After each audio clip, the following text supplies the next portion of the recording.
Hi, it's Coach Jeff. It's Tuesday, April 7th, 2020. And today I was not feeling good. My chest was really tight and I kept coughing and it kind of came on pretty big and I just was achy and tired. And of course, I freaked out. And then my son slept for 12 hours last night and then took a nap today. So that's very unusual and it just kind of weirded out. But I think it that's going to be the reality. The reality is, I think, unless whenever somebody gets a, an ache and a pain, and then a cough, and then or a fever, or I mean, I still haven't had a fever, so thank God. Either has my son, but excuse me. It Things are different. Things are a lot more scary and a lot more real, and I think um, that's this is what's going to happen on such a grander scale for people in the medical profession and people who on the front lines. And I couldn't even imagine having seen what they've seen and then having family members and all of a sudden, they get a fever or and it just, that's why I'm doing what I'm doing. I am. That's why I am reaching out to anybody I've ever come in contact with who's made an impact on my life. I'm just reaching out to try to get this idea and to get this, bring this to life and give it life, whatever that means. So that's the one thing I did do today. Pardon me, that I was really proud of is that I reached out to several people and there was nothing concrete, but that's not really the point. The outcome is not the point. What I can control is my journey and what decisions I make and what actions I make and what I do. I practiced some guitar with my son. I did Legos and some math homework with my daughter. I had a wonderful conversation with my wife. It was really awesome. She brought some stuff up to me and it 100% applied. And what I was happy with is at the time is I did not I was listening and I took it in and I took full accountability and I went Jocko Willink on it and extreme ownership and I said, yep, those all apply and this is what it was and this is what she's so good about being patient and being kind and being open even to different ideas, even, and I'm the one who is still scared and still pulls back and still, even though that's what my degrees are. And she made a great point which woke me up. She said, you're doing all this sharing and reaching out to everybody, but you're not sharing it with me. And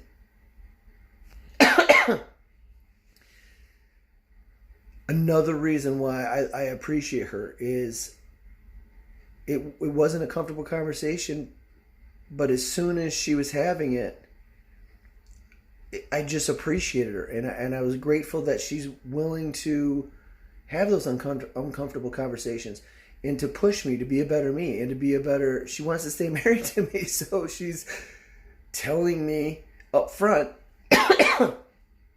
these are my expectations. This is what I need from you, and I something simple. I started the day is cleaning the bathroom. I showered, shaved, and I was like, you know what? I'm gonna clean the bathroom. She had asked me to clean the bathroom.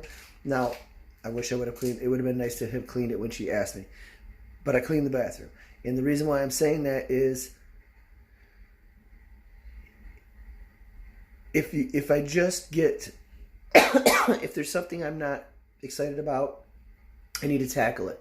One of my friends who's one of my old athletes,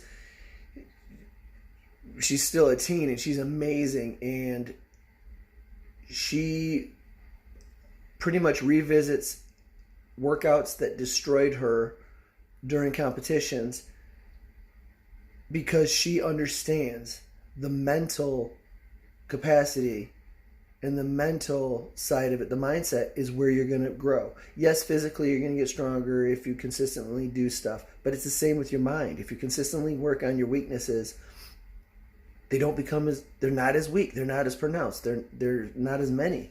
And so they don't scare you, they don't intimidate you.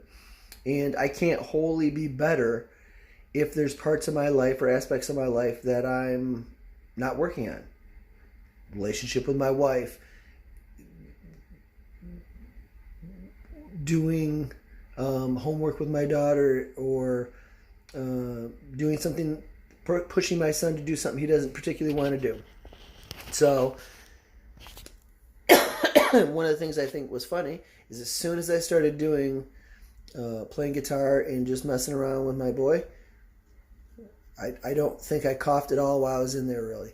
And because what you focus on grows, and I was focusing on the fear and the nerves and everything. And so what I appreciated a lot today was I was willing to look in the mirror, and I was willing to have that, as excuse me, David Goggins says, the accountability mirror, and not just what I want to see, but the actuality, the whole.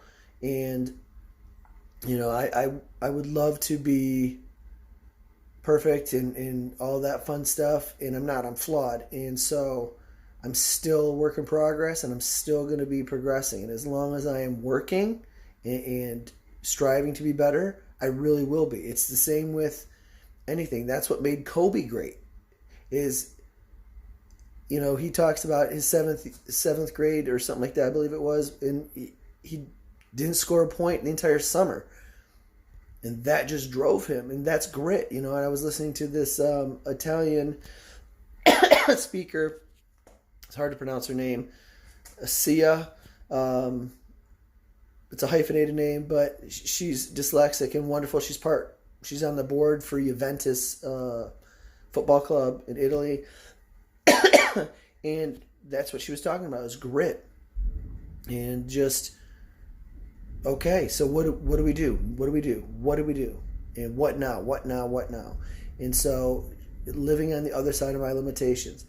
So embracing the whole part of me is what I was focused on today, and working on that. And I had a really good day. So I encourage everybody, excuse me, tomorrow on Wednesday. And besides, it's a wonderful thunderstorm and lightning, and it's really cool considering it's the beginning of April. And my dog went outside, tried to eat hail. That was very interesting and funny. So there's wonderful, wonderful things in this world. It just get rid of all the crap that blocks me from seeing it. So, and most of that crap is self-induced or stuff caused by my insecurities and my not being whole. So I encourage people to embrace all of them, and if you don't like something, work on changing it. If nobody tells you, I care about you.